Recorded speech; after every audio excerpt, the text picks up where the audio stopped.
ประกายพายพาจงศีลอย่างนี้ลูกกินหรือทำทิพย์ชัดเลยที่จะผ่านในลูกอ่ะ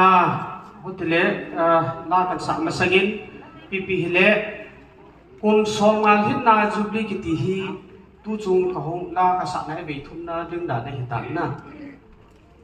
ก็เดี๋ยวลาแล้วก็สมามันฮีป้าหัวหิตันนะที่ตะบังกุมสองมาที่เชียนกุมสองมาที่ที่มีอุศินมูลหูเห็นจุดเฟรนซิสเห็นโทนี่เห็นเจเลตเดวิดเห็นอามัวจงอามูนดีดินที่เต่าหน้าว่าเกี่ยวด้วยบุตรตัวกันละสาดีจาเล่ละสิมฮีลายาทุนยากินในป่าเนี่ยพวกเราดึงโนตรุสิไตอามาละสิพอดเบ็ดอยู่เท่น่ะมาให้ละสิมันไงตัวให้กินกันสาดีเห็นตีนลาจงอันไงยินอัตุจังจงตัวกู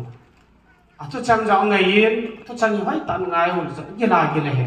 จะเลยอาสาป้าอาสาดีป้าจวนวิเทียงที่ไปเห็นน่ะเห็น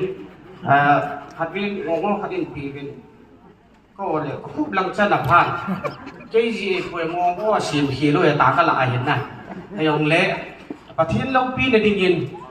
ตุนยาอินเดียปัตตานีลมเล่าไงลูกตะกี้น่ะเห็นสาวเท่าเลย